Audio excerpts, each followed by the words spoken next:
इस चीज से आप निकाल लीजिए इसका कंक्लूजन कि जब वो बोल रहे हैं कि हम पुतिन की तरह शर्टलेस हो जाएं, वो पुतिन को अपना आइडियल मान रहे हैं, पुतिन को उदाहरण के तौर पे दे रहे हैं। भारत को रशिया के रेट पे तेल दीजिए, भारत को सारा हथियार दीजिए जो रशिया देता है, भारत को हर चीज की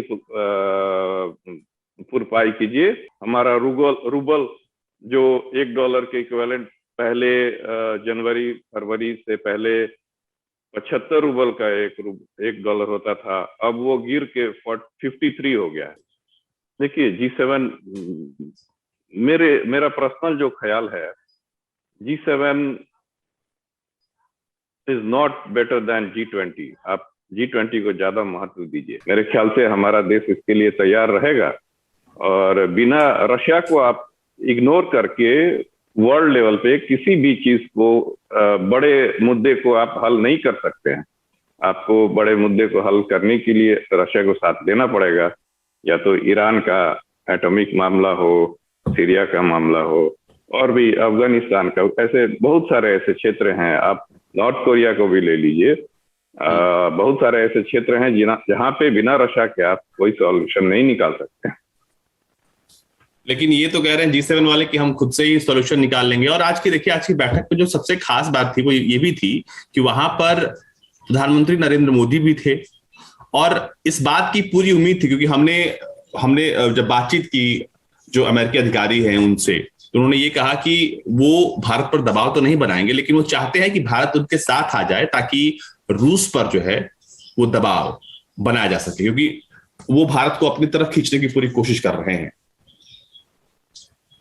मैं यही कहूंगा इस मामले में कि आप पहले भारत और रूस के संबंध, और भारत और रूस के जो इकोनॉमिक संबंध है, आप उनको पूरा कीजिए।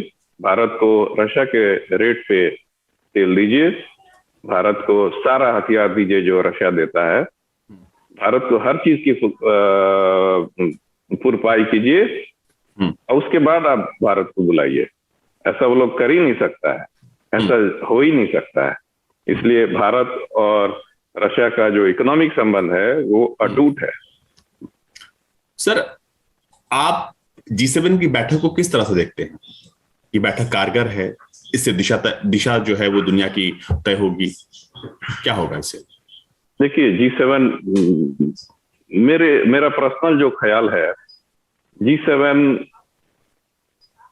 Is not better than G20। आप G20 को ज्यादा महत्व दीजिए, क्योंकि ये पुराना समय था, आज से 50 साल पहले, जब ये 7-8 कंट्री थे जो सबसे स्ट्रांग थे, और अब तो नए नए कंट्री उभर के आ गए। हमारा हिंदुस्तान बहुत स्ट्रांग कंट्री है, वो उसमें होना चाहिए, वीटो पावर उनकी होनी चाहिए, तो उनको नहीं बुलाया जा रहा है। मेरे ख्याल से एक दूसरा कोलिजन बनना चाहिए, ब्रिक्स जो है इस टाइप का, जो कि उसका अल्टरनेट हो जाएगा, बहुत जल्दी आएगा।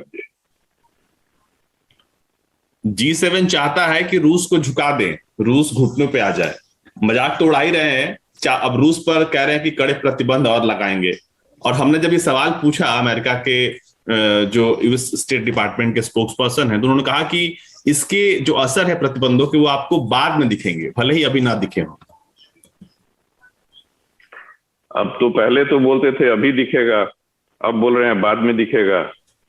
मेरे ख्याल से कभी नहीं दिखेगा, वो इंतजार करते रह जाएंगे। और 5,000 से ज्यादा सैंक्शन लगा हुआ है रशिया के ऊपर।